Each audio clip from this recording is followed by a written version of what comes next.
अगर कॉपी भी सर पे मार दी कि भाई काम करो, तुम क्यों दीगर चीज़ों में इन्वॉल्व हुए और डू योर वर्क, तो उसे कहते नहीं मुझे मिस्टर हाथ क्यों लगाया, मारना अलाउड नहीं है। अच्छा, फाइनेंशियल्स में देखें तो किस में ज़्यादा सही फाइनेंस बनता है, खाना खिलाने में या बच्चों को पढ़ाने में? एक वो स्टूडेंट जो कि टोटली एआई से पढ़ के समझ के चीज़ को करे, और एक वो बच्चा जिसने प्रैक्टिकल्स करे हैं या क्लास में लर्निंग करी है या ग्रुप डिस्कशन के साथ, वो इसको चीज़ को आप एलिमिनेट नहीं कर सकते। कोई ऐसी ट्रिक बताएंगे कि पकड़ सकते हो? तो कोई है आइडिया के पास कि अगर हमें पता चल रहा है ये मरी हुई मुर्गी थी, पकड़ने के बाद तो पता नहीं चल रहा? क्योंकि टीचिंग एक ऐसा काम है जिससे सारे डिफरेंट शोबे निकल के, हर शोबा टीचिंग से निकल के बनेगा ना। ये जो आजकल डील्स चल रही होती है खाने के अंदर, और उसमें वो 1900 रुपए में ये 3 बंदे खा लेंगे, 5 बंदे खा लेंगे, और वो क्या सिस्टम है, वो क्या कर रहे होते हैं? आप देख रहे हैं मुर्गी 800 रुपए किलो चल रही है और वही चीज़ वो 300-400 रुपए में या 500 में दे रहा है, तो एक सवाल ही निशान है कि भाई कैसे दे रहे हो इतने में। लोग नॉर्मली किस तरह की 2 नंबरियां करते हैं खाने के अंदर, जिसपे हमें एहतियात करनी चाहिए कि यार ये गड़बड़ हो रही है, इसको आप खाने से पहले या उस रेस्टोरेंट में जाने से पहले चेक करना है। दूसरा राइडर पर आ गया कि भाई ये ऑर्डर दे दें अपना, जो जा चुका है, तो फिर हमने अपनी सीसीटीवी वीडियो से दिखाया, फिर प्रूफ दिए कि भाई देखिए राइडर जा चुका है, लेकिन पार्टनर ने इतना ज़्यादा कोई इस पे वो एक्शन, कभी 10 दफ़ा में कोई 1 दफ़ा एक्शन ले लिया, वरना वो इतना ज़्यादा नहीं करते। अस्सलाम वालेकुम मास, कैसे हैं आप?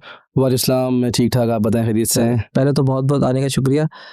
मुझे आइडिया है कि आप मल्टीपल स्कूल भी है, कॉलेज भी है, रेस्टोरेंट्स भी है, मल्टीपल चीज़ों पे काम करें और लोगों को हेल्प आउट भी करें चीज़ों के ऊपर। तो before diving in the topic, मैं चाहता हूँ कि आप थोड़ा अपना जर्नी बताएं, कहाँ से शुरू किया, कैसे आइडिया आया, एजुकेशन सेक्टर में कैसे है, थोड़ा सा अपने बारे में बताएं। सबसे पहले तो बहुत शुक्रिया कि आपने मुझे यहाँ पर बुलाया, इस काबिल समझा कि अपनी पॉडकास्ट में हमें शामिल किया। और before heading towards the next topic और टू द एक्चुअल पॉडकास्ट, मैं आपकी पहले तारीफ़ करना चाहूँगा। I went through your many podcast, और सबसे अच्छी चीज़ मुझे जो आपकी पॉडकास्ट की लगी, जो आपने गेस्ट हमेशा इनवाइट किए हैं अपनी पॉडकास्ट में, बड़े इंटेलेक्चुअल लोगों को ज़्यादातर इनवाइट किया है, और जिनकी पॉडकास्ट देख के कुछ सीखने को मिले, कुछ समझने को मिले, ना कि ये कि नाच गाने वाले लोग जो कि यूजुअली पॉडकास्ट में आजकल ज़्यादा चल रहा है। तो पहले तो आपका बड़ा ज़बरदस्त आप काम कर रहे हैं, और सेकेंडली जो आपका सवाल था, I did my O levels back in 2013 मेरा ओ लेवल्स था, और बैकग्राउंड पूरा बिजनेस बैकग्राउंड ही रहा है, तो पढ़ाई के साथ साथ ही चीज़ें फैमिली के साथ पहले इन हो गए थे, लेकिन जब ओ लेवल्स के बाद मैंने कोचिंग स्टार्ट किया था अपना, एवरेस्ट कोचिंग के नाम से, गुलिस्तान जौहर में। और जो हमारा स्कूल है एवरेस्ट स्कूल के नाम से, 1984 से जो स्कूल है माशाल्लाह, जो कि हमारे दादा सैयद मतीन हसन साहब ने स्टार्ट किया था गुलशन में। फिर 2000 में इसकी जौहर में हमने ब्रांच स्टार्ट की थी, वाले साहब ने स्टार्ट की थी। और फिर 2012 में जब मेरे ओ लेवल्स के बाद फिर मैंने अपना इंटरमीडिएट किया, फिर यूनिवर्सिटी, पढ़ाई के साथ साथ जो है काम में, चीज़ों में पेरेंट्स के साथ ही आ गए थे। जब पढ़ाई कंप्लीट हुई तो फुल फ्लैश टाइम देने लग गए थे चीज़ों को ही। और फिर 2012 में कोचिंग मैंने खुद स्टार्ट किया था। 2020 में मैंने कॉलेज जो है खुद स्टार्ट किया था, एवरेस्ट कॉलेज के नाम से ही। फिर 2024 जनवरी में मैंने रेस्टोरेंट स्टार्ट किया था, और भी बहुत सी चीज़ें साथ साथ।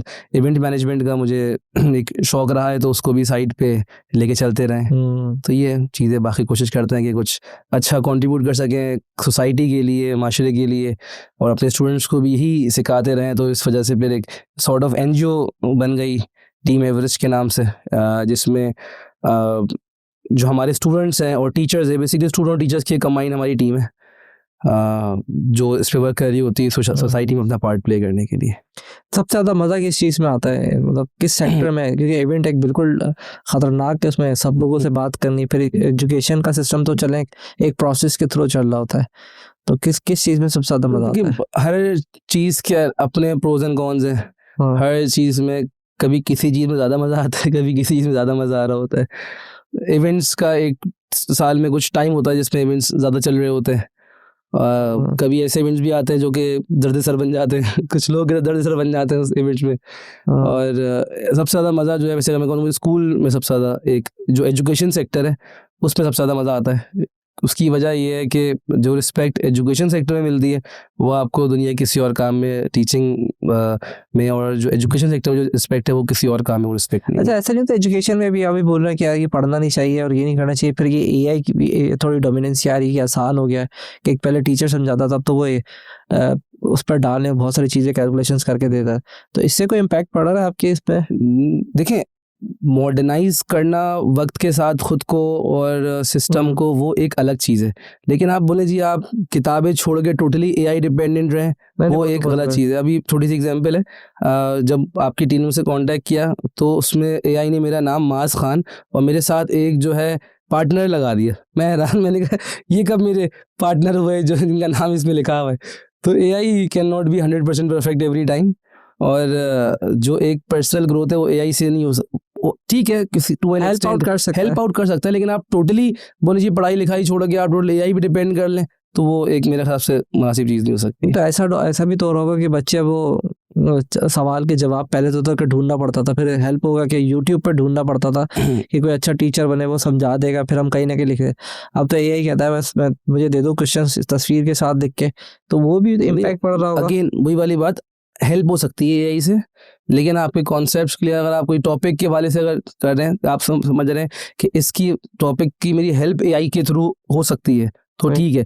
लेकिन आप बोले कि मेरी 100% इसी से मेरा काम होगा, वो ऐसा लगता है एजुकेशन सेक्टर में चेंजेस आ जाएंगे अभी कि जो चीज़ें अपडेट हुई हैं। पहले तो इंटरनेट आया, इंटरनेट से काफ़ी सारी चीज़ें हुई, फिर अब एआई आ गया, उससे ऐसा लगता है कि हमारा जो सारे सिलेबस हैं, सिस्टम्स हैं, वो चेंज होगा थोड़ा, या करना पड़ेगा, या अपडेट करना पड़ेगा। नहीं, देखिए टाइम के साथ चीज़ें अपग्रेड होना तो ज़रूरी है। अगर आप पुराने दौर में ही रह जाएंगे और अपने आप को अपग्रेड नहीं करेंगे तो आप दुनिया से बहुत पीछे रह जाएंगे। तो भले एज अ सिस्टम अगर आप मुझसे बात करें तो भी ज़रूरी है कि आप modern technologies, not just AI, लेकिन जितनी भी मॉडर्न टेक्नोलॉजीज़ हैं उसके साथ वक्त के साथ साथ आगे लेके चलेंगे ही तो फ़ायदा है। और हाँ, एआई के थ्रू आपका जो प्रोसेस ऑफ टाइम है वो आपका रिड्यूस हो जाता है, ठीक है। आपको चीज़ें और बेहतर तरीके से समझ आना शुरू हो जाती हैं, आपको हेल्प आउट हो जाता है।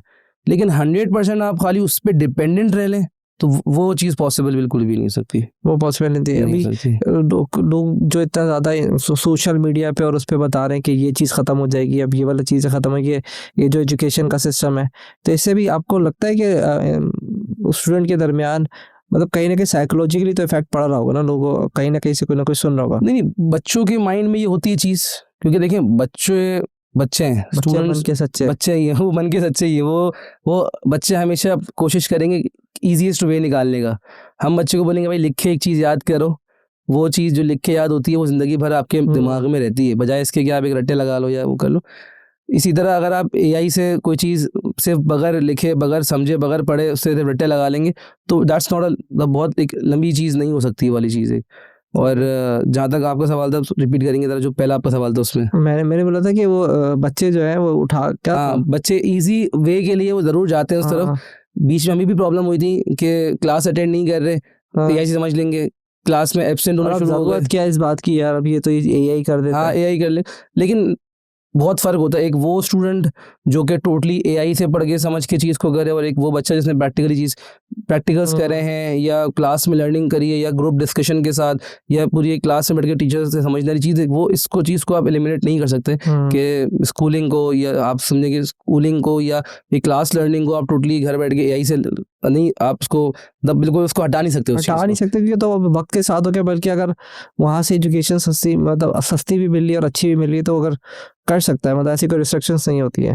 देखिए स्कूल सिर्फ एक किताबें पढ़ने का नाम नहीं होता, या कॉलेज एक सिर्फ किताबें पढ़ने का नाम नहीं होता। स्कूल ना आपको एक पूरा डिसिप्लिन, जिंदगी का डिसिप्लिन सिखाता है। आप एक वो बच्चा जो कि आप कह लें कि स्कूल नहीं जा रहा और सिर्फ एआई से चले, समझ ले उसने पढ़ लिया, उसकी ज़िंदगी में डिसिप्लिन कहाँ रह गया? जो एक हमने ज़िंदगी भर सीखा है कि सुबह उठना है, जो कि सुन्नत भी है, वो उसका रूटीन बिल्कुल आउट हो जाएगा। एआई से पढ़ रहा है, उसके अंदर लोगों से बात करने की तमीज़, सोशल स्किल्स बिल्कुल ज़ीरो हो जाएंगी।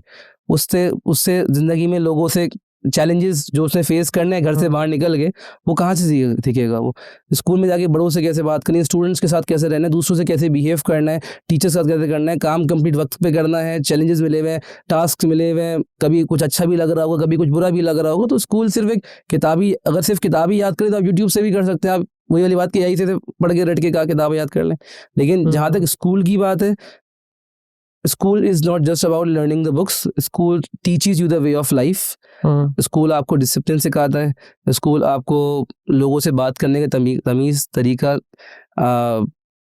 जो आपकी, मैं कहता हूँ छोटी छोटी चीज़ों से ना इंसान की एक जर्नी होती है, ग्रोथ होती है, एक लर्निंग होती है। बच्चा जो एक सुबह मॉर्निंग असेंबली में खड़े होकर सुबह एक नात पढ़ रहा होता है या कोई बात कर रहा होता है, वो कॉन्फिडेंस है वो थोड़ी यूट्यूब से या यही से पढ़ के आपको आएगा। तो स्कूल में ही सब चीज़ें बच्चे की डेवलप हो रही होती हैं, जो एक बच्चे को, एक स्टूडेंट को अच्छा इंसान बनाने में हेल्प सबसे करती इम्पोर्टेंट हैं। चीज़ तो मेरे ख्याल है सोशल स्किल्स है। सोशल स्किल्स, वही वाली बात है कि आप जब लोगों में उठेंगे बैठेंगे ही नहीं, आपको पता ही नहीं होगा कि आप क्लास है 30 स्टूडेंट्स हैं, 30 स्टूडेंट्स एक अलग 30 बैकग्राउंड से आ रहे हैं, 30 घरों से आ रहे हैं, उनसे कैसे आपने बातचीत करनी है, कैसे आपने, हर बंदा आपको मेरी बात शायद अच्छी ना लगे, कोई बात मुझे आपकी अच्छी ना लगे, लेकिन स्कूल की थ्रू ये चीज़ें सीखते हैं कि भाई कुछ अच्छा लगेगा, अच्छा नहीं लगेगा आपको, लेकिन लोगों से कैसे रहना है, लोगों से कैसे बात करनी है, किसकी क्या बात अच्छी लग रही है, किसी की क्या बात बुरी लग रही है। तो ये सब चीज़ें जो स्कूल में ही आप सीख रहे आपने होते ये हैं। सब्जेक्ट अभी तक ऐड किया है उसके अंदर के एआई की इम्प्लीमेंटेशन को, या उसके प्रॉस एंड कॉन्स बताते हैं, एजुकेट करते हैं मेरे ख्याल से कि वो जी बिल्कुल, कंप्यूटर में जो नई बुक्स भी आ रही हैं उसमें ये मॉडर्न टेक्नोलॉजीज और चीज़ों के बारे में बिल्कुल है। अभी कितने बच्चे हैं आपके पास, मतलब कितना स्टूडेंट आपने एजुकेट कर दिया, कोई डेटा है इसका, कोई इन्फॉर्मेशन? अल्हम्दुलिल्लाह मुझे 2012 से अब तक आई गेस 13-14 इयर्स हो गए। Thousands of alumni अल्हम्दुलिल्लाह of my school, of my college, my coaching। जो कॉलेज में personally- कितने आपके? कॉलेज में मेरे ख्याल से ज़्यादा डोमिनेंसी आई है कि बच्चों ने पढ़ना, मैट्रिक तक तो अब्बा प्रेशर देते हैं तो कहीं ना कहीं तो वो पढ़ लेते हैं, शायद इंटर में देखिए कॉलेज सेक्टर में ना, अगर मैं स्पेशली कराची की बात करूँ तो एक माइंडसेट है अभी प्राइवेट कॉलेजेस का बच्चों के दिमाग में भी कम है। बच्चों का दिमाग यही है, ऑल्दो मेरा कोचिंग सेंटर भी है and I do not allow my college students to go to coaching to study. मैं कहता हूँ कॉलेज में पढ़ाई पूरी हो रही है, यहीं पढ़ेंगे आप, कोई ज़रूरत नहीं है कोचिंग सेंटर जाने की, बशर्ते ये आप रेगुलर रहें, रेगुलर टेस्ट सिस्टम फॉलो करें तो आपको ज़रूरत नहीं पड़ेगी। हाँ, एक बच्चा जो कॉलेज में आए दिन एब्सेंट हो रहा है, हम पेरेंट्स को कॉल कर रहे हैं, पेरेंट्स कह रहे हैं जी बच्चा बीमार है, कभी बोले जी फला की शादी में जाना है, कभी कोई बहाने इन शॉर्ट अगर कर लें, तो फिर आप कॉलेज क्या कोचिंग के आप 10 टीचर और लगा दें, अगर आप किसी चीज़ में रेगुलर नहीं है और आप डिटरमिन नहीं है तो बेकार है वो चीज़ करना फिर वो। और कराची का एक थोड़ा सा माइंडसेट है गवर्नमेंट कॉलेज का, अब वो चेंज हो रहा है, बच्चे टुवर्ड्स प्राइवेट कॉलेज आ रहे हैं। अगर आप आज से 5-7 साल पहले की भी बात करेंगे तो यही माइंडसेट था, फला स्कूल से पढ़ा है हमने और अब फला गवर्नमेंट कॉलेज में पढ़ रहे हैं और शाम में कोचिंग के लिए जा रहे हैं। अभी भी बहुत हद तक ये माइंडसेट है और वो माइंडसेट चेंज हो रहा है ऐसा ऐसा, प्राइवेट कॉलेज की तरफ बच्चे आ रहे हैं और बहुत फ़र्क हो जाता है बच्चा जब प्राइवेट में और गवर्नमेंट में पढ़ रहा होता है। गवर्नमेंट में ज़ाहिर है वो एक लाइफ नहीं होती, वो एक रूटीन नहीं होता बच्चे का, वो एक डिसिप्लिन नहीं हो रहा होता। तो प्राइवेट कॉलेज में बच्चे जा रहे होते हैं उन पे ज़रा सख्ती भी होती है, कॉलेज की तरफ से भी सख्ती होती है और कि अटेंडेंस कंपलसरी है, टेस्ट सिस्टम कंपलसरी है, तो बच्चा किसी हद तक बेहतर होता है as compare to government college जहाँ पे ज़ाहिर अटेंडेंस भी कंपलसरी कुछ कॉलेज में है, लेकिन मेजॉरिटी गवर्नमेंट कॉलेज में अटेंडेंस वगैरह कंपलसरी नहीं होती। कहने को तो होती है लेकिन बच्चे ऐसा नहीं जा रहे होते। तो अभी आपने देखा नहीं कि डोमिनेंसी हो गई, कि लोगों का रुझान, क्योंकि अभी मैंने परसेंटेज देखी थी एजुकेशन की, आज से 10 साल पहले तो हम 52% पढ़े लिखे थे शायद, आई थिंक अभी कोई 46 पे आ गए, हमारी परसेंटेज नीचे आ रही है। तो इसका पूरा इम्पैक्ट पड़ता है स्कूल के, आपके अटेंडेंस, आपके एडमिशन पे, आई थिंक महंगाई की वजह से। देखिए मैं आपको बताऊं, अगर आप मैट्रिक से कंपेयर करें कॉलेज को, मेरे कॉलेज में ऐसे बच्चे हैं जो अपनी स्टडीज़ को खुद सपोर्ट करने के लिए और जॉब्स कर रहे हैं। अब कुछ बच्चे ऐसे होते हैं जिनको वो और जॉब्स इतनी अच्छी लगती है, पढ़ाई से दूर होकर बोलते हैं हमें कमाना है खाली, तो पढ़ाई छोड़ते हैं। पहले वो मजबूरी में जॉब करते हैं कोई, फिर वो पढ़ा यहाँ, फिर वो बोलते हैं यार यहाँ पे तो पढ़ना पड़ रहा है, उल्टा यहाँ तो ऐसी पैसा आना शुरू हो गया हमारे पास। तो मेरे पास प्रैक्टिकल एग्जांपल्स ऐसी हैं जिन बच्चों ने कॉलेज स्किप किया है। किसी ने 2 साल के लिए कर दिया, किसी ने छोड़ा तो छुट्टी किया, फिर छुट्टी गया वो तो फिर वापस बहुत मुश्किल होता है कि कोई ऐसा बच्चा जो 3 साल बाद उसका दिल करे पढ़ाई करने का, और 100 में से कोई 2 बच्चे ऐसे होते हैं जो कि खुशी से पढ़ाई कर रहे होते हैं, बाकी तो क्या भाई पढ़ना है बस, पार्ट ऑफ लाइफ, इसलिए वरना तो कोई खुशी से पढ़ेगा, मुझे पढ़ने का शौक है इसलिए मैं पढ़ रहा हूँ। तो लड़कों में तो शायद बहुत कम ही इस तरह के बच्चे। कोई ऐसी बात जो आप बोलने चाहते हो, जो कि इंटर के बच्चे हो, मैट्रिक के बच्चे हैं, इनका मैं एक नसीहत करना चाहता हूँ, यार ये मेरा 10-20 साल का एक्सपीरियंस है, बल्कि पीढ़ी से एक्सपीरियंस चलता रहा है, ये मिस्टेक्स अब ये लोग सारे के सारे कर रहे हैं जो इनको भी नहीं करनी चाहिए, जिनको आगे जाके नुकसान उठाना पड़ेगा। देखिए मैट्रिक तक जो स्टूडेंट्स होते हैं ना, वो बहुत ज़्यादा पेरेंट्स का भी प्रेशर होता है, फिर स्कूल का भी प्रेशर है, फिर घर पे ट्यूशन टीचर भी आ रही है पढ़ाने के लिए। बच्चे मैट्रिक तक भी फिर भी बहुत बेहतर चल रहा लेके चलते हैं कि भाई ये तो करना ही है, जिंदगी यही करना है, इसके अलावा कुछ है नहीं करने के लिए। यहाँ तक तो सबका माइंडसेट बना है कि 17 कॉलेज में आके बच्चों का माइंडसेट बिल्कुल फ्लिप हो जाता है, सही है, स्पेशली गवर्नमेंट कॉलेज के बच्चों के लिए। सही है। क्यों? बच्चा बोलता है कॉलेज जाना नहीं है, वो 1.5 घंटा खाली कोचिंग जा रहा है, वो समझता है कि मेरा 1.5 घंटे में उतना ही रिजल्ट आ जाए जितना मेरा मैट्रिक में बना हुआ था। अब आप मैट्रिक का पासिंग रेशो देखें कराची बोर्ड का और इंटर का पासिंग रेशो देखें, बहुत फ़र्क मिलेगा आपको।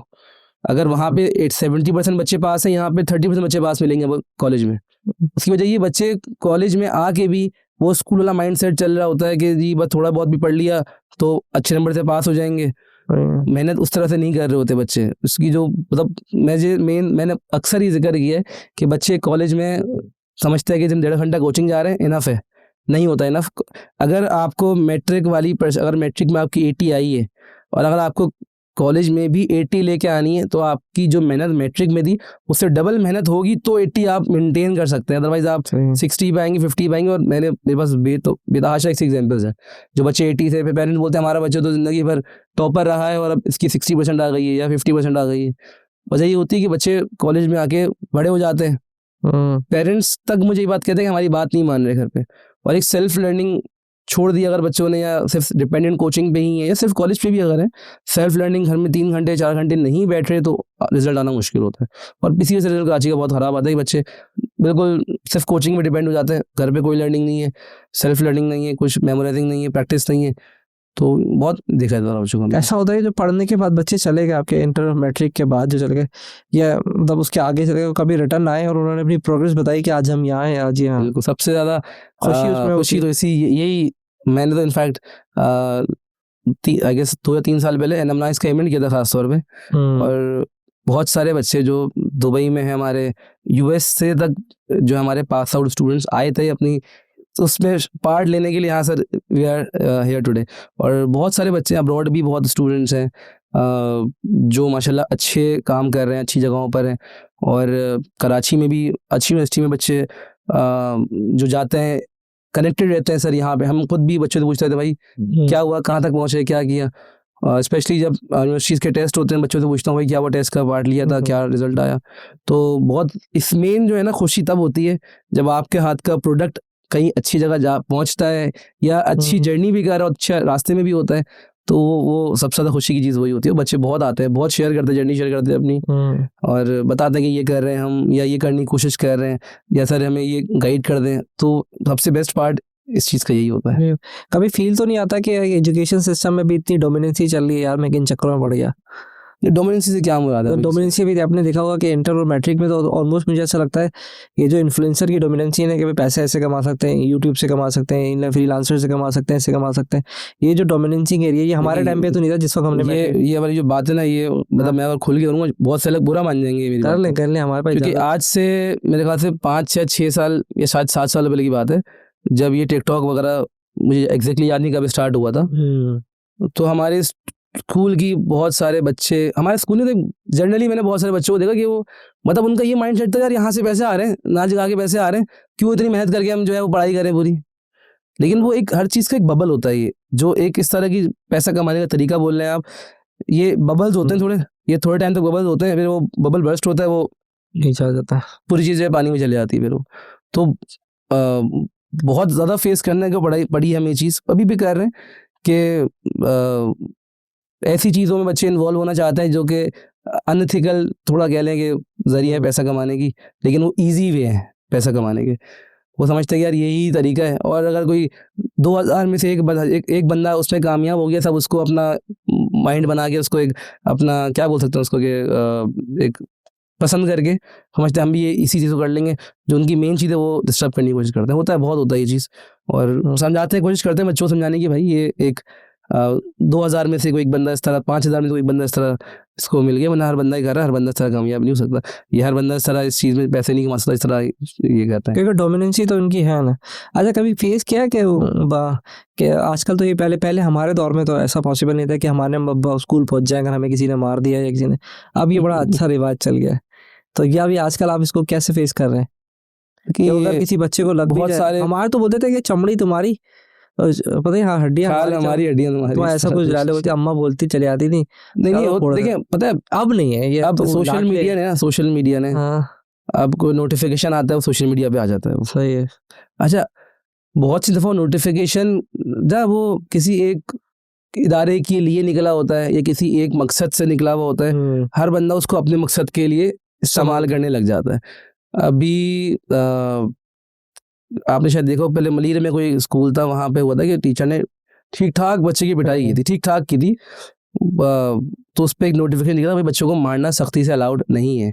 मतलब कोई भी वैसे भी नहीं मारते टीचर्स, ऐसा नहीं है टीचर बोलेंगे बिल्कुल बेरहम टीचर है कोई मारेंगे, लेकिन अब ये कि किसी बच्चे को अगर यूँ टैप भी कर दो, हाँ भाई काम करो, तो उस पर बोलता है सर मुझे कैसे मुझे टीचर ने हाथ क्यों लगाया, मारना अलाउड ही नहीं है। और 5 क्लास तक के बच्चे बात बोलता है जी मारना वो नहीं कि टीचर ने कोई लिटा के मारा हो या बहुत ही कोई हार्श हिटिंग हुई हो, अगर कॉपी भी सर पे मार दी कि भाई काम करो, तुम क्यों दीगर चीज़ों में इन्वॉल्व हुए और डू योर वर्क, तो उसे कहते नहीं मुझे मिस्टर हाथ क्यों लगाया, मारना अलाउड नहीं है। तो ये इस वजह से ना डिसिप्लिन बिल्कुल थोड़ा होता है आउट, और कुछ पेरेंट्स इसको अंडरस्टैंड करते हैं कि नहीं आप बिल्कुल आप करें, हमारी तरफ से इजाज़त है। और पेरेंट्स भी समझते हैं भाई टीचर या हम एज अ स्कूल सिस्टम कोई नहीं चाहेगा बच्चे को मारना, क्यों मारना चाहेगा कोई बच्चे को भी।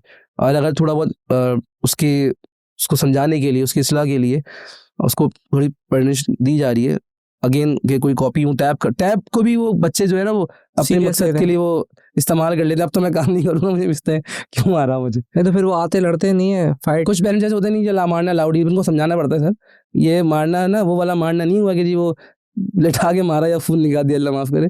ये टैप इसके लिए होता आपने एक अलग से टीम रखी होगी जो उनको एजुकेट करता है, वरना तो मैंने देखा है भी जरा सी बात पे लोग होते हैं, बहुत से लोग होते हैं पेरेंट्स जो पेरेंट्स चाहते हैं कि हाँ भाई बच्चे का हमारा डिसिप्लिन सही रहे, और जो पेरेंट्स अपने बच्चे को गलत चीज़ में सपोर्ट करते हैं वो बाद में फिर परेशान होते हैं कि भाई किसी बच्चे को मेरी मिस ने, मेरा बेटा बहुत सेंसिटिव है, आपने इसको डांटा भी कैसे पूरी क्लास के सामने, और ये वाला मसला। इसकी बड़ी बेइज्जती हो गई, और वो बच्चा बहुत सेंसिटिव हो गए, उसको नेक्स्ट टाइम हम देखिए बच्चा हमारे पास अगर फॉर सपोज 7 में आया मेरे पास, मैट्रिक करके उसने जाना है या 8 में चले जाना है, मेरे बच्चा 3 या 4 साल की, हम पेरेंट्स के पास समझाते देखिए हमारे पास जो बच्चा है ना वो हमारे लिए एक समझे एक तरह से वो है कि जो हमें रिप्रेजेंट कर रहा है आगे जाके, हमारा स्टूडेंट हमारा ब्रांड एम्बेसडर है एक तरह से। जो जैसा बच्चा होगा वो लोग पूछते हैं भाई, अब आपके फैमिली में 4 बच्चे हो तो किसी महफिल में आप बैठे हुए, आप पहला सवाल बच्चे से क्या पूछेंगे, कौन सी क्लास में हो, कौन से स्कूल में हो, कौन सी सबसे सवाल हर बच्चे से पहले ही सवाल नाम पूछते हैं, उसके बाद स्कूल पूछते, नाम पूछेंगे कौन से अच्छा पढ़ते हो, कौन से स्कूल में पढ़ते हो, या और 2-4 सवाल पूछते हैं तुम्हारी टीचर का नाम क्या है, यही चीज़ आप लोग यूजुअली पूछ लेते हैं, या तुम्हारे दोस्त का नाम क्या है, अम्मी का नाम क्या है। तो बच्चा जिस तरह से बात करता है, जिस तरह से जवाब देता है, जिस तरह से रिएक्ट करता है, वो चीज़ है जो उसको सिखाई गई होती है। और अगर वो अच्छी चीज़ जैसे नहीं जवाब दे पाता तो वो एक तरह से हमारी, मैं अगर सिस्टम बोलूँ और मेरा स्टूडेंट अगर कहीं जाके बात नहीं कर सकता, मेरा स्टूडेंट आगे स्टेज पे परफॉर्म नहीं कर सकता, मेरा स्टूडेंट कहीं बैठ के अगर किसी से अच्छी गुफ्तगू नहीं कर सकता, तो बेकार है उसे स्कूल आना। फिर उसका खाली किताबें घर बैठ के भी पढ़ लोगे, लेकिन ये चीज़ें पेरेंट्स कुछ समझते हैं इस बात को, वो बोलते हैं हाँ ठीक है आप सिखाएं, आप डांटें, आपके हाथ में, आप उस्ताद हैं। कुछ पेरेंट्स सपोर्ट करते हैं बच्चों को गलत चीज़ों में भी, नहीं मेरा बच्चा है, मैं समझता हूँ बच्चे को, मेरा बच्चा इस तरह की चीज़ कर ही नहीं सकता, और फिर वो कभी ना कभी उनके सामने आती है, फिर वो शर्मिंदा होते हैं इस चीज़ से। और बच्चे घर में अलग होते हैं, स्कूल में अलग होते हैं बच्चे, बिल्कुल स्कूल में तो आज़ाद होते हैं। स्कूल में तो जो चीज़ बच्चा घर में नहीं करेगा ना अपने दोस्तों के साथ कर लेगा, जो अक्सर बच्चा जो बात अपने पेरेंट्स से नहीं कर सकता अपने टीचर से बच्चा वो बात कर लेता है, कुछ बातें टीचर से नहीं करता अपने पेरेंट्स से कर लेता है। लेकिन बच्चा स्कूल में टोटल डिफरेंट बच्चा होता है, क्योंकि बच्चा जब आपके सामने बड़ा होता है ना घर में, तो पेरेंट्स को लग रहा होता है यार ये बच्चा बस वही 5 साल वाला बच्चा ही, बोले वो 12 साल का हो गया, वो 5 साल वाला बच्चा ही। वो पेरेंट्स नहीं अक्सर रियलाइज नहीं करते हैं पेरेंट्स कि नहीं भाई ये सोशल मीडिया द्वारा बच्चा ऐसी चीज़ें सीख रहा है, ऐसी बातें सीख रहा है, भले से फेसबुक से सीख रहा हो, भले वो दोस्तों में सीख रहा हो, भले वो नीचे फ्लैट में खेलने की आवाज़ सीख रहा हो, तो पेरेंट्स को नहीं अंदाज़ा होता कभी कभार। जो पेरेंट्स समझते हैं इस बात को, वो सपोर्ट करते हैं कि आप डांटे में एतराज़ है। कुछ पेरेंट्स तो इतने सेंसिटिव होते हैं कि बोले हमारे बच्चे को आप डांटे भी नहीं आप, तो फिर वो कहीं ना कहीं बच्चा ना स्पॉइल होता है। जब आप उसको डांटे भी ना, उसको आज़ादी मिली हुई है, उसको पता है कि मैं जो भी कर लूँ मेरे पेरेंट्स में सपोर्ट कर रहे होंगे, तो बच्चा भी स्पॉइल होता है। सुबह आने का कितना मसला होता है कि अभी तो हमारे यहाँ जो कल्चर हो रहा है कराची में लेट उठने का, तो ये सारे आ जाते हैं हम टाइम पे, पहले तो हम सुबह उठ जाते थे, अब तो मैंने देखा कि 11, 10, 11, 12 यूजुअली बच्चे टाइम पे आते हैं। कुछ हैं जो अगर नहीं टाइम पे आ रहे हैं, हम कोशिश करते हैं उनको टाइम पे लाने की। और मैं पर्सनली हमेशा इस चीज़ पे कहता हूँ कि आप कोई भी काम कर रहे हैं और अगर आप उस काम में डिसिप्लिन नहीं हैं तो आप मज़ेदार नहीं हो सकता वो काम। वो कोई भी, भले आप ज़िंदगी का कोई भी, भले वो स्कूल क्यों ना हो, भले आप कहीं कोई बिजनेस क्यों ना कर रहे हो, आप कोई जॉब क्यों ना कर रहे हो, अगर आप डिसिप्लिन नहीं है, डिसिप्लिन का मतलब सिर्फ ये नहीं कि आप यूं करके बैठे हैं डिसिप्लिन हुआ है। डिसिप्लिन मतलब आप कैसे बात कर रहे हैं, आप कितना टाइम पे आए हुए हैं, आप मतलब जितनी भी आपकी अपीयरेंस कैसी है, आपकी क्लोथिंग कैसी है, वो सब चीज़ अरे और ये जो शुरू वाला पॉइंट है ना, स्कूल से ही बच्चा ये सब चीज़ें सीख रहा होता है कि जी वो मुझे टाइम पे पहुंचना है, बेल रिंग हो गई, यूनिट चेंज हो गया है, एक दिन में 7 अलग यूनिट है, 7 अलग टीचर्स हैं, तो वो सब चीज़ें डिसिप्लिन बच्चा स्कूल से ही सीख रहा होता है। जी और इसका आपने एकदम से रेस्टोरेंट खोला है, तो बिल्कुल ही एक आउट ऑफ द बॉक्स, एक सुबह का काम है, एक रात का काम है।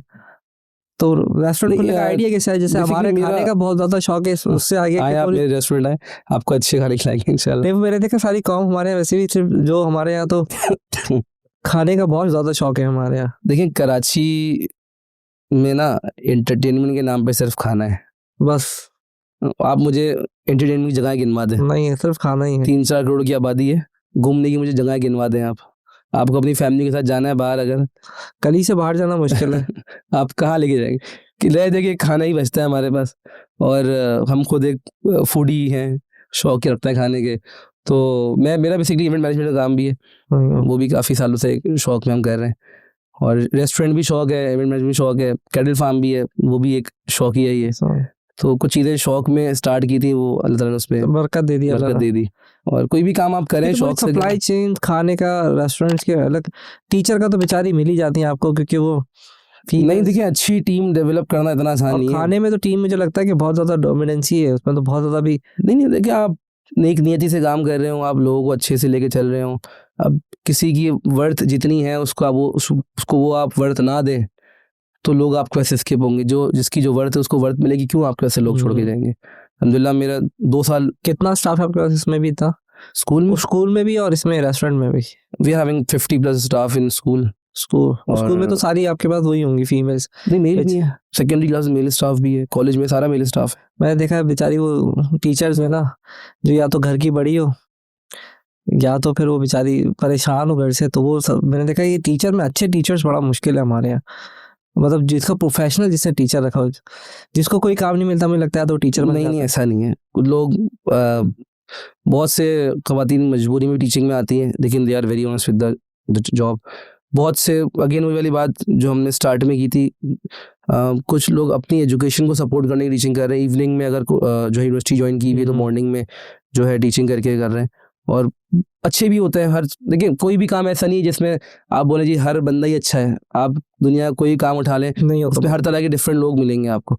टीचिंग में भी इसी तरह से कुछ बहुत अच्छे टीचर्स भी हैं जो कि हम कभी कहते हैं कि भाई बस ठीक है कुछ और अब करें, आपने इतना ज़्यादा टाइम और आपकी वर्जिश से ज़्यादा की है, और बहुत से टीचर ऐसे हैं जो हमारे पास से जा रहे हैं, अगर बहुत अच्छी अपॉर्चुनिटी मिल गई उनको तो जा रहे हैं, तो मैं उनको बताऊँ बिल्कुल आप आगे बढ़ना हर किसी का हक है, तो आप जा सकते हैं। लेकिन टीचिंग बहुत से लोग जो टीचर्स हैं बहुत अच्छी भी कर रहे हैं, बहुत अच्छी पैकेजेस में बहुत अच्छी टीचर्स भी कर रहे हैं। जो नहीं कर रहा हो तो देखिए जिसने नहीं करना ना, वो किसी टीचिंग या किसी भी लाइन में अच्छा काम नहीं करेगा वो, और जो अपने फील्ड से अपने काम से मुखलिस होगा वो अच्छा भी करेगा, क्योंकि टीचिंग एक ऐसा काम है जिससे सारे डिफरेंट शोबे निकल के हर शोबा टीचिंग से निकल के बनेगा ना। अच्छा, फाइनेंशियल्स में देखें तो किस में ज़्यादा सही फाइनेंस बनता है, खाना खिलाने में या बच्चों को पढ़ाने में? मेरा ख्याल है खाना खिलाने में, क्योंकि वो उसमें ज़्यादा बड़ी मार्केट है।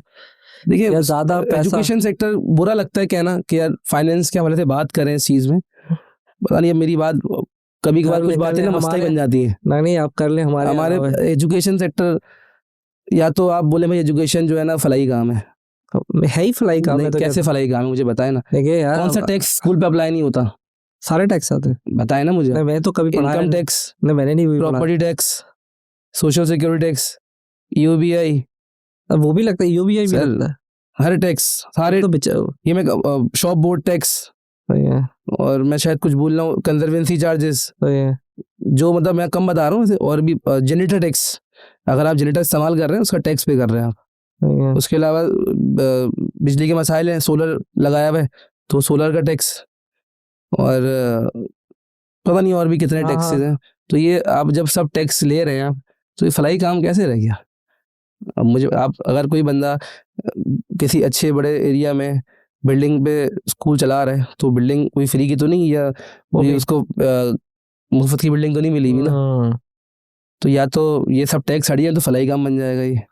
नहीं, हाँ, ये तो है कि आपको वो बोर्ड के भी टैक्स वो आ जाते होंगे, जनरेटर का भी टैक्स है, फिर आपका आपकी जो पार्किंग एरिया जो आपका आ रहा होगा उसके ऊपर है, फिर वो गार्ड का चक्कर, फिर आपको मुझे नहीं पता था कि सेल्स टैक्स और इनकम टैक्स भी सेल्स नहीं होता, इनकम है, क्योंकि वो तो आपकी इनकम आ रही है ना, जो भी जो फीसेस वगैरह आ रही होती है उस पे टैक्स। फिर सैलरी टैक्सेस जाते होंगे, हाँ वो सब चीजें वो सारी जा रही है ना। हाँ, तो फ्लाई तो नहीं हुआ है, कैसे टैक्स की जब बात आ गई फ्लाई कैसे रहेगी। लेकिन Although ये के- फ्लाई की although दवाई we होता है, have- we आप are- तो ये नहीं कर सकते कि फ्लाई है तो अब ये कम से कम कर सकते हैं कि बस शौक तक के लिए, जिसको शौक है वो कर सकता है, अदरवाइज उसको नहीं करता। देखिए आप अब जो हमारी बिल्डिंग है स्पेशियस बिल्डिंग है, बच्चों का प्ले एरिया अलग है, तो आप ये 20-25-30 करोड़ रुपए की बिल्डिंग में शौक तो नहीं कर सकते ना। जब आपने इतने इन्वेस्टमेंट भी हुई है, आपका पूरा घर इसमें इन्वॉल्व हुआ है, आप अपना टाइम दे रहे हैं, इतने इस सारा स्टाफ आपके उस पर डिपेंडेंट है, तो उसको आप सिर्फ शौक कंसिडर नहीं कर सकते। इसको आप प्रॉफिटेबल ही है ना, प्रॉफिटेबल है, बिल्कुल है। नहीं क्यों मतलब कोई 50 करोड़ भी, कोई 30 करोड़ भी, अब मुझे बताएं अभी आप एक्टिविटी गुलशन की किसी अच्छे स्कूल की लोकेशन मुझे बताएं, आपके करीब बहुत सारे स्कूल बने हैं, एक बिल्डिंग 30-30 करोड़ रुपए की बिल्डिंग है, तो इस पे क्या शौक कैसे होगा, बगैर प्रॉफिट बंदा क्यों कर सकता। या तो भाई आप जो है वो एनजीओ वगैरह है तो फिर ठीक है, आप अगर एनजीओ में भी क्या है फंडिंग आएगी ना आपके पास, आप अपनी जेब से थोड़ी कोई 50-20 साल तक पैसे लगाते रहेंगे आप। नहीं, मेरा सवाल ये था कि पैसे किस पे अच्छे बनते हैं। हाँ, पैसे देखिए हर चीज का, अब आप रेस्टोरेंट पे ज्यादा मेरे ख्याल से वो स्केलेबिलिटी उसमें ज्यादा है एज कम्पेयर टू स्कूल तो फिर एरिया के हिसाब से स्कूल डिजाइन होता है, स्केल करने का दोनों में से किसी को सोचना। दोनों जगहों में अच्छी प्रॉफिटेबिलिटी भी है, बशर्ते ये कि आप अच्छा चला रहे हो। क्या 3 कर लेते हैं, इवेंट भी तो करते हैं आप। हाँ, इवेंट देखिए, इवेंट सीजनल होता है, मैंने शुरू बताया इवेंट सीजनल होता है, आपको 12 पैसा अच्छा बनता है, इवेंट में अच्छा पैसा होता है, बिल्कुल होता है। अगर स्पॉन्सर्ड आपके पास अच्छा आ जाए वो एक फिर अलग पूरी कमर्शियल एक अलग चला जाता है। आज कमर्शियल नहीं करते आप? मैं कमर्शियल ज़्यादा नहीं करता, कमर्शियल में बहुत से फिर दीगर स्पॉन्सर्स को अरेंज करना, उनकी फरमाइशें पूरी करना, वो एक मुश्किल काम है। आप अपने ही स्कूल के इवेंट करते होंगे या फिर कुछ नहीं, जैसे आपने बोला भाई मुझे इवेंट अरेंज करवाना है अपनी कंपनी के लिए, उसमें मेरे 500 गेस्ट आ रहे हैं, इसमें केटरिंग भी आपने करवानी है और पूरा अरेंजमेंट भी है, फला जगह मेरे पास है, वहाँ पे पूरा डेकोर करना है, तो वो हम करके देंगे आप। तो इस तरह से इवेंट्स वगैरह होते हैं। कमर्शियल इवेंट जैसे कॉन्सर्ट वगैरह हो तो वो हम आपने बुक करवाना है, आपने कहा साहब मुझे यार फला आर्टिस्ट चाहिए अपने इवेंट के लिए, तो मैं आपको अरेंज करवा के दे दूंगा पूरा प्रोग्राम। तो वो आपके पास होते हैं सारे? जी जी जी, ये भी शौक है आपका? ये भी शौक है। ये जो चीज़ पहले मैं इवेंट मैनेजमेंट जो है मैं तब से कर रहा हूँ जब मैं क्लास 7 या 8 में था, मेरे ख्याल से, या शायद 6 में था, तब से मैं इवेंट मैनेजमेंट का काम कर रहा हूँ। और एजुकेशन सेक्टर में अपनी पढ़ाई के बाद फिर आए थे, और एजुकेशन सेक्टर में जब ये वाले सब का स्कूल है और अब तो खैर देखना चाहिए सारी, तो मैं एज अ पहले स्पोर्ट्स टीचर स्कूल में आया था, फिर पहले स्पोर्ट्स में आया, फिर लैब असिस्टेंट बने, और तो सारी चीज़ों को स्टेप बाय करते फिर ये डायरेक्टर की सीट पर आके फिर बैठे के फिर चीज़ें सारी मैनेज करनी है। अच्छा मत भाई, ये जो आजकल डील्स चल रही होती है खाने के अंदर, क्योंकि आपका तो एरिया भी है और उसमें वो 1900 रुपये में ये 3 बंदे खा लेंगे, 5 बंदे खा लेंगे, और वो क्या सिस्टम है, वो क्या कर रहे होते हैं क्या? देखिए इसमें 2 से 3 डिफरेंट पैरामीटर्स हैं। एक तो ये कि या तो आप अपना मार्केटिंग बजट लगा के चीज़ सस्ती बेच रहे हो, ये अच्छा पॉइंट है, नंबर 1। नंबर 2, मुझे कभी कभार थोड़ी तशवीश भी होती है कि जो रॉ मीट है, रॉ चिकन है, वो सपोज करें 500 रुपये किलो बिक रही है, और कुक्ड फूड किसी ने डील लगाई हुई 300 रुपये किलो, तो उसकी मेकिंग की कॉस्ट और जो उसमें चीज़ें इंग्रेडिएंट्स डल हैं, जो लेबर है, जो रेंट है, सब चीज़ें, तो उल्टा नेगेटिव में कैसे जा सकते हैं। तो थोड़ा बहुत उस पर कभी कभार मुझे शक होता है कि यार आया कि चीज़ें सही डल भी थी, ये क्या मटेरियल यूज हो रहा है, खा के मुझे शक होता है कि फिर कि जो मुर्गियाँ मर रही हैं कहाँ जा रही हैं सारी। तो डील्स था 1500 में 3 बंदे आराम से खा सकते, कोई इसमें हर्ज नहीं है। लोग नॉर्मली क्या ज्यादा खा रहे होते हैं, मतलब एक तक टिक्के चल रहे हैं, बिरयानी चल रही है, देसी फूड ज्यादा चलने वाला आइटम, सी फूड है, देसी फूड। हाँ, अब आप भी अगर जा रहे हैं, आप शायद कुछ ऐसी चीजें, हॉटपॉट अगर आजकल चला था बहुत, अब हॉटपॉट महीने में कितनी दफा खा सकते हैं, एक दफा खा लिया। कढ़ाई आप जब तक बाहर जाएंगे आप कढ़ाई या टिक्के बारबेक्यू मंगवा लेंगे, डिफॉल्ट में। तो देसी जो है ना वो सदाबहार चीज़ है। हमारे पास देसी भी है, चाहे फास्ट फूड भी है, पिज़्ज़ा वगैरह भी है, आप सारे आइटम चला रहे हैं हमारे पास देसी भी है, कढ़ाइयाँ, हांडी, बारबेक्यू, राइस सबसे ज्यादा प्लेटर्स। क्या चलता है एक आइटम अगर सबसे ज़्यादा राइस प्लेटर्स, वो बारबेक्यू राइस प्लेटर्स होते हैं, उसमें राइस होते हैं हाँ और बारबेक्यू डिफरेंट प्लेटर्स हैं, किसी में 4 आइटम है, किसी में 5 आइटम है, बीफ बोटी, चिकन बोटी, वो मलाई मुझे बोटी, लगता है टिक्की। आसान और सस्ता है, इस वजह से चलता है कि उसमें क्योंकि बारबेक्यू भी आ गया, एक ही आइटम मंगाया सब कुछ। हर किसी की पसंद है अपनी अपनी। बच्चे जो है यूजुअली वो पसंद नहीं करता, तो बच्चे बोलते नहीं हमें जो है वो फास्ट फूड पिज़्ज़ा ही खाना है। तो हाँ। पेरेंट्स अगर हमने हमारे पास डील्स हैं, इस तरह की डील हमने बनवाई हुई है कि भाई 5 फैमिली मेम्बर्स अगर आए हुए हैं, तो हमने डिफरेंट डील्स हैं, डिफरेंट प्लेटर्स, उसमें फास्ट फूड भी डाल दिया हमने, थोड़ा देसी भी डाल दिया, पिज़्ज़ा भी डाल दिया, बारबेक्यू आइटम भी डाल दिए, कढ़ाई भी डाल दी। तो बोलते हैं भाई हाँ एक ही डील में हो गई फैमिली पूरी। सही है। अभी जो इतना महंगा होता जा रहा है, मुझे लगता है खाना दिन ब दिन बहुत महंगा हो रहा है, ये पता नहीं, या तो मुझे फील होता नहीं है होगा ना। आज कल गैस के क्या चार्जेस थे, कल 250 रुपये वाली गैस 300 रुपये किलो हुई हुई है अभी। सही। तो वो जेब से तो कोई रेस्टोरेंट नहीं पे करेगा, खाना माला महंगा होना। जो इनग्रेडिएंट्स डलने, तेल, ऑयल अच्छी कंपनी का ऑयल आप लें, क्या क्या लीटर है। इसी तरह पे चिकन भी, मीट भी। तो अगर ये मुझे फील हुआ था, मैंने बोला ये हम कितने गए थे, 5 से 7 लोग, 20,000 का बिल। मैं कहता हाँ 5 लोग थे और कुछ भी नहीं था, 2-3 आइटम उन्होंने मंगाया, कढ़ाई मंगाई शायद, एक आध कढ़ाई थी, 1-2 आइटम और हो देखिए गए। कुछ रेस्टोरेंट तो मतलब ओवर चार्ज सिर्फ अपने जगह के ही 5 टाइम्स चार्ज कर रहे हैं। फूड कॉस्ट कम हो गई हर जगह। अगर अच्छा फूड कॉस्ट तो सबकी सेम ही होगी। सेम ओला महला एक ही आती है, अगर आप अच्छा भी हाँ। खिला रहे हैं।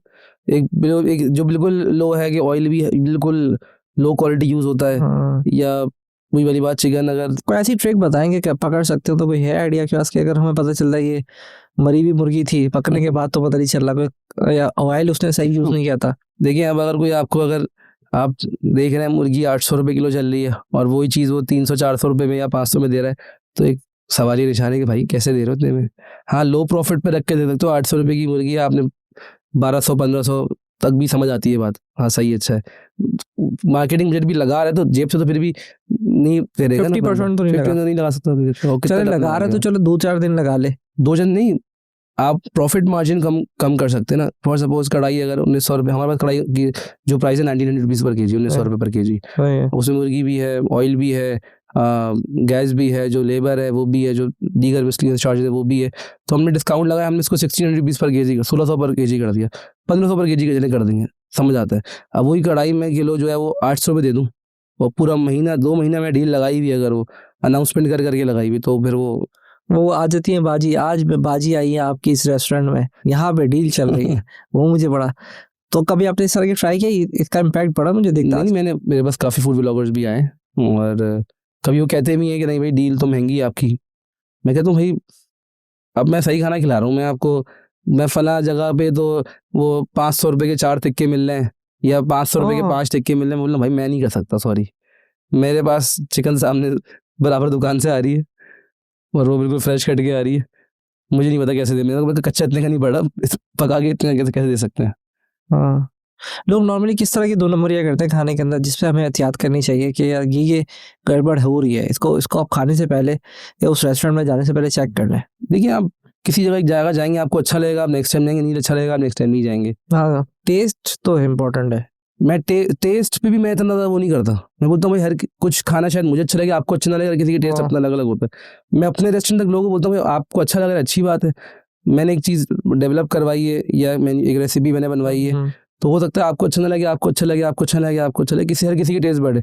मैं जो बोलता हूँ मैं क्वालिटी पे आप मुझसे बात कर सकते हैं, मतलब क्वालिटी है, आप जो हम जो ऑयल यूज़ कर रहे हैं, जो इंग्रेडिएंट यूज़ कर रहे हैं, जो मीट यूज़ कर रहे हैं, जो स्पाइसेस यूज़ कर रहे हैं। एक स्पाइस है वो 800 रुपये केजी भी है, वही स्पाइस 2000 रुपये केजी भी है, तो डायरेक्ट क्वालिटी में आप खा के साथ में सोएंगे तो आपकी तबीयत खराब नहीं होगी, पतली नहीं होगी, सीने जलन नहीं करेगा। आपने किसी बिल्कुल सस्ता खा लिया तो आपके सीने में जलन करेगा, तबीयत भी खराब होगी आपकी। अच्छा, बस अब हम क्लोजिंग की तरफ जा रहे हैं। हमें मेरे ये था कि 2 क्वेश्चन हैं, एक साथ करें तो नेक्स्ट 5 ईयर में आप खाने के रेस्टोरेंट्स को क्या देखने हैं, मजीद बढ़ेंगे क्योंकि हमारे यहाँ बीमारी भी चल रही है और डिफरेंट। दूसरा, एजुकेशन सेक्टर में आपको लगता है कि क्या 3-4-5 साल में कुछ चेंजेस आ जाएंगी, ये जो भी हमारा सिस्टम चल रहा है थोड़ा ब्रेक हो जाएगा या अपडेट हो जाएगा? देखिए जहाँ तक रेस्टोरेंट के हवाले सवाल है कि 5 साल में रेस्टोरेंट बहुत सारे खुलेंगे भी, बहुत सारे बंद भी होंगे।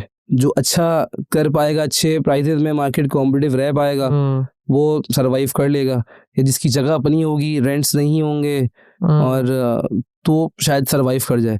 रेंट, हेवी रेंट दे के, और या टेस्ट अच्छा नहीं होगा, शेफ्स आए दिन चेंज हो रहे होंगे, क्वालिटी आप अच्छी नहीं दे रहे होंगे, तो फिर सर्वाइव करना मुश्किल होता है। अदरवाइज ऐसे रेस्टोरेंट भी हैं जो कि बेतहाशा ब्रांचेस भी कर रहे हैं और मल्टीपल ब्रांचेस भी कर रहे हैं और चल रहे हैं, अच्छे चल रहे हैं। आप अच्छा काम करेंगे तो लोग अभी ब्रांचेस है आपकी खाने में या नहीं? नहीं, मेरा एक ही रेस्टोरेंट है, प्लानिंग में है। ये फूड पांडा से आता है ऑर्डर्स? क्या फूड पांडा डोमिनेंसी करता है? फूड पांडा से हम करते हैं, लेकिन मैं फूड पांडा पे इतना ज़्यादा वो नहीं करता है। मैं मतलब मुझे इतना इंटरेस्ट नहीं लगता फूड पांडा पे। एक तो फूड पांडा के अपने बहुत ज़्यादा चार्जेस हैं, सही है। और शायद मुझे लगता है राइडर्स भी कभी कभार जो है गड़बड़ कर देते हैं। फॉर सपोज के राइडर पहुंचा हुआ भी नहीं है हमारे पास, उसने डाल दिया कि आई अराइव्ड। सही है। अब वो कस्टमर को लग रहा है कि भाई रेस्टोरेंट लेट कर रहा है, जबकि वो रेस्टोरेंट लेट नहीं कर रहा, वो राइडर लेट कर रहा है। मैंने मल्टीपल टाइम्स फूड पांडा को कंप्लेन की, भाई ये रही आपकी डिवाइस, राइडर पहुंचने की बात कर रहा है, नहीं पहुंचा हुआ यहाँ पे, 20 मिनट तक राइडर नहीं पहुंचे हुए, तो वो कस्टमर तो दायरे नेक्स्ट टाइम हमसे ख़राब होगा कि भाई ये रेस्टोरेंट सही नहीं है, बहुत डिले खाना कर रहा है। तो राइडर इस तरह से कुछ गड़बड़ करते हैं। और कभी कभार 1-2-3 दफ़ा ऐसा भी हुआ है कि राइडर्स ने खाना पिक कर लिया, हमारे पास पिकअप नहीं, मतलब हमारे पास डिवाइस में पिकअप शो नहीं किया, वो खाना जो है फिर वो गया। खाने का भी इतना मसला नहीं है।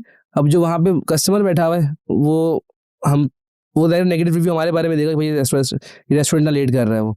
फिर दूसरा राइडर आया, बोल रहा खाना, हमने कहा तो खा दे चुके हैं ऑलरेडी बंदे को, कह रहे नहीं यहाँ तो पिकअप नहीं हुआ।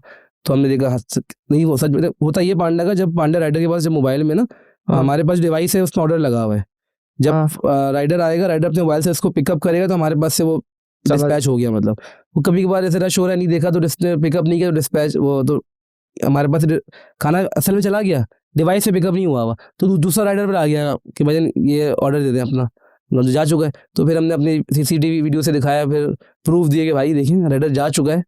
लेकिन पांडा ने इतना ज़्यादा कोई इस पर वो एक्शन, कभी 10 दफ़ा में कोई 1 दफ़ा एक्शन ले लिया, वरना वो इतना ज़्यादा नहीं करते। उनके कितने रेस्टोरेंट हैं फूड पांडा के बाद, उनको क्या गर्ज पड़ी है कि रेस्टोरेंट का अपने मसले को खुद ही हल करें। बोलते हैं भाई आप वीडियो रिकॉर्डिंग भेजें, अब क्या एक रोल के लिए 2 रोल के लिए जो है पूरे बंदा CCTV निकाले, इतना मुश्किल काम लगता है, इतना मुश्किल काम लगता है, वो तो यार वही रहने दो। ढूंढो, पहले टाइम डिसाइड करो, टाइम में से फिर कैमरा डिसाइड करो, कैमरा से फिर लोकेशन, और ढूंढने में 20-30 कैमरे लगे हुए, आप किस इस एंगल से देखो, उस एंगल से देखो, उस एंगल से नहीं, फला देखो, इस सेकंड पे देखो, उठाते भी ले गए। अच्छा जी 5 रोल का ऑर्डर है, इसमें कस्टमर कह रहे हैं 4 रोल पहुंचे हमारे पास, हमारे मेल आई हुई है, मैंने भाई देखो यार 4 रोल 7, अब किस तरह उसको फिर वो करे। तो इसलिए पांडा पे मैं वो तो रेट्स भी, कमीशन काफ़ी हाई हो गया, ठीक ठाक हाई कमीशन तक जाता है शायद, नहीं अगर कट आगे 35% तो 35 तो हो ही जाता है। तो वो परसेंटेज आपसे चार्ज करते हैं या किससे चार्ज करते हैं? मतलब अगर अपनी एक 2000 रुपये की डील है तो आप 2000 रुपये की लगाएंगे, वो 30% किससे ले रहा होता है? कस्टमर से भी ले रहा होता है? मोस्टली रेस्टोरेंट्स के रेट्स पांडा भी डिफरेंट होते हैं और जिन अपने रेस्टोरेंट मेन्यू भी डिफरेंट होते हैं, तो वो हमसे ही ले रहा होता है। नहीं, वो आपसे रेट टू रेट लेता है या आपसे डिस्काउंट रेट करा के लेता है? नहीं, रेट जो डिस्काउंट है हम बेयर करते हैं। जैसे आप खाना, आपके पास कोई आगे खा रहा है 2000 रुपये का, एक एवरेज मैंने लगाया, नहीं फूड पांडा को भी 2000 का देंगे आप? नहीं, उस पर प्राइस ऊपर होती है, उस पर आप प्राइस, क्योंकि आप उसको 30% उसको देंगे तो आप उसको 2600। हमें अगर आप पांडा से ऑर्डर कर रहे हैं ना, भले से पांडा में वो चीज़ 2500 रुपये की भी है ना, हमें उसमें से अगर हमारे पास आप आगे खाने 2000 रुपये की, पांडा से आपने किया अगर 2500 रुपये हमें कुछ ऊपर भी रखा, तब भी हमें 2000 नहीं मिल रहे, हमें 2000 से कम ही मिल रहे, तब भी वो तकरीबन 1700-1800 1600-1700 रुपये मुश्किल से मिलेंगे उसमें। वैसे 2000 के 2000 आपके आगे, क्योंकि वो अपनी 30% तक चार्ज करेगा। 30% नहीं, ज़्यादा ही 20 कहने को 25 मेरे ख्याल से 25% है, लेकिन फला टैक्स फला चार्जेस ये वो कर आगे वो 35%। तो सेल टैक्स वो फिर खुद ही पे करता है क्या? नहीं, सेल टैक्स रेस्टोरेंट, अगर रेस्टोरेंट चार्ज कर रहा है कस्टमर से तो रेस्टोरेंट ही पे करेगा ना। वो पता नहीं कौन कौन से चार्जेस है, हालांकि वो कस्टमर से भी अच्छा खासा चार्ज कर रहे थे। तो उन्होंने एक और भी चीज़ शुरू की है, पता नहीं कोई इंश्योरेंस कर दी, फिर उसके अंदर कोई 150 रुपये का 100-150 का वेट अलग लगाते हैं, वो बहुत चार्जेस हैं। और बहुत से कस्टमर्स फिर पांडा पे नहीं करते, हम डायरेक्टली कर लेते हैं जब देखते हैं कि इतना फर्क आ रहा है। ये भी तो ऑप्शन है ना, तो फिर वो डायरेक्टली कर देते हैं। राइडर्स हमारे पास भी सारे अपने मौजूद होते हैं उनको डिलीवर करवाने के लिए, लेकिन मुझे इतना ज़्यादा पांडा से मज़ा नहीं आता। और वो अगर हम एजुकेशन की बात करें, एजुकेशन में आप 3 से 4-5 साल में क्या देख रहे हैं? एक तो फीसिस भी बढ़ रही हैं, टीचर भी महंगे हो रहे हैं, एक्सपेंसेस भी बढ़ रहे हैं, बिजली के बिल के, तो उसको क्या कह रहे हैं कि लोगों के लिए भी मुश्किल हो रहा था। 5 से 5 साल में आप क्या चेंजेस देख रहे हैं ऐसा करने तक? देखें, अगरचे नेक्स्ट फ्यू इयर्स में किसी तरह की कोई सपोर्ट नहीं होती तो लोग लहा प्राइवेट स्कूल, देखिए वो बच्चों ने पेरेंट ने पढ़ाना है, वो 10,000 वाले स्कूल में नहीं 5 वाले में करा देंगे, 5 वाले में नहीं 2-3 वाले में, 3 वाले में नहीं 2 वाले में करवा लेंगे। 800 रुपये से प्राइवेट स्कूल शुरू हो रहा है, 50-50 60-60 हज़ार रुपये तक फीस है ना, तो ऑप्शंस तो हैं। लेकिन अब एक फीस फॉर सपोज एक स्कूल 15,000 फीस चार्ज कर रहा है, वो एक ठीक ठाक कॉस्ट, मैं फिर से रिपीट करूंगा कि बिल्स में टैक्सेस में जा रहे होते हैं पैसे, वहाँ से कुछ अगर सपोर्ट होगी तो फीस भी लामाला कम होगी, फिर उसी वही 15,000 स्कूल फीस कम हो सकती है अगर ये सब चीज़ें थोड़ी बहुत कम हो जाए। लेकिन हमारी गवर्नमेंट जो है डिफरेंट इनिशिएटिव लेती है कि फ्री शिप के हवाले से भी हमारा डायरेक्टरेट जो है काफ़ी कंसर्न रहता है इस चीज़ के लिए कि 10% हर प्राइवेट स्कूल में बच्चे फ्री शिप होने चाहिए। सही है। तो उस पर इम्प्लीमेंटेशन पे काफ़ी सख्ती हो गई, काफ़ी पाबंदी हो गई है, और क्या करिकुलम फॉलो हो रहा है इस पे डायरेक्टरेट, और जो हमारा पूरा डायरेक्टरेट है मैडम रफ़िया मल्ला इखलाक भाई जो है, ये पूरा बड़ा कंसर्नली विजिट कर रहे होते हैं। स्पेशली अब जो बहुत ज़बरदस्त हो गया है इन चीज़ों में कि डिफरेंट कॉम्पिटिशन्स, डिफरेंट चीज़ों में पार्टिसिपेशन, इस पे जो है बड़ा अच्छा काम कर रहा है डायरेक्टर हमारा। सही। कोई जाते जाते हमारे व्यूवर्स को कोई मैसेज देना चाहते हैं, आइदर रेस्टोरेंट हो, चाहे एजुकेशन हो, चाहे इवेंट हो? देखिए, एजुकेशन के हवाले से मैं बच्चों को, और जो बच्चे भी पढ़ रहे हैं, भले वो बच्चे ना भी हो, यूनिवर्सिटी में पढ़ रहे हो, जो भी काम ज़िंदगी में करें वो ऑनेस्टी से करें, डेडिकेशन से करें और डिसिप्लिन रह के करें। सही। आप कोई भी काम कर रहे हैं, आप कोई जॉब भी कर रहे हैं और आप बस जॉब को इस तरह से कर रहे हैं कि बस जा रहे हैं, वक्त पूरा कर रहे हैं और आ रहे हैं, तो जब अगर खुदा न खास्ता कभी उस कंपनी के हालात ख़राब हुए तो आप पहले बंदे होंगे जो उस कंपनी से निकाले जाएंगे। अगर आप डेडिकेटेड रहेंगे और आप अपने काम में कुछ एक्स्ट्रा करने की कोशिश कर रहे होंगे, कुछ अच्छा करने की कोशिश कर रहे होंगे, तो कंपनी भी फिर आपको आपके बुरे टाइम में सपोर्ट कर रही होती है। तो भले वो जॉब हो, भले वो पढ़ाई हो, भले वो कोई आपका बिजनेस हो, आप नेक नीयत से काम करेंगे आपको बिजनेस में भी कामयाबी मिलेगी। आप अगर सिर्फ ये है कि सारा मैं ही कमा लूँ, सारा भले बिजनेस में भी भले सारा मैं कमा लूँ, मैं अपने एम्प्लॉय से कुछ नहीं करूँ, या एम्प्लॉयज़ ये सोच लें कि भाई हमें तो बस सैलरी इस टाइम की मिल रही है 5 बजे और हम भाग नहीं कर रहे हैं, नहीं ये तो मेरा डोमेन नहीं है, मैं काम क्यों करूं, तो फिर आपकी वर्थ कुछ नहीं रहती। आप अच्छा काम करके दिखाओगे तो कंपनी आपको भी वर्थ देगी, आपको भी इंक्रीमेंट कुछ सोचेगी आपके लिए, या कुछ कभी वरना अभी कोविड में देखे ना आप क्या हुआ था, लोगों ने अपनी हायरिंग आधी कर मजबूर निकालना पड़ गया था, काम नहीं था, चीज़ें तो बहुत से इदारों ने लोग कम किए, तो लोग आधे हुए, तो कौन से लोग आधे हुए? जो बस धक्का दे रहे थे ना वक्त को, वो दूसरा बंदा जो तो सही काम करे, ज़्यादा काम करे, उसको रख लेंगे। तो कोई भी ज़िंदगी में काम करें, भले वो पढ़ाई हो भले वो जॉब हो या बिजनेस हो, उसको नेक नीयत से करें, अल्लाह ताला आपको कामयाबी देगा। माज़ भाई थैंक यू सो मच, बहुत अच्छा लगा बात के, हमने बड़े शॉर्ट टाइम में मल्टीपल एरिया पे डिस्कशन की, स्कूल पे भी कर ली, इवेंट पे भी कर ली। मज़े की बात है कि रेस्टोरेंट मेरा फेवरेट शायद रहा है कि सबको खाने का शौक है, उस पर भी डिस्कशन कर ली, फिर उसके हमने एरिया पे डिस्कशन। फिर भी अगर व्यूवर्स को सवाल होंगे तो वो कमेंट से मेंशन कर देंगे, हम उनको कर देंगे कोई सवाल है, कोई डिस्कशन है तो आप कमेंट में मेंशन कर दें, तो आप रिप्लाई कर दीजिएगा। इनका प्रोफाइल हम शेयर कर देंगे, नंबर शेयर कर देंगे। रेस्टोरेंट के मुझे स्कूल के तो लोग इंटरेस्टेड नहीं लगेंगे, रेस्टोरेंट खोलने में ज़्यादा लगेंगे, तो आप इसे डायरेक्टली सवाल भी कर सकते हैं, इनसे पूछ भी कर सकते हैं, कमेंट में मेंशन कर सकते हैं और इनके साथ कनेक्ट भी हो सकते हैं। फिलहाल अभी तक के लिए अल्लाह हाफिज़। Thank you very much.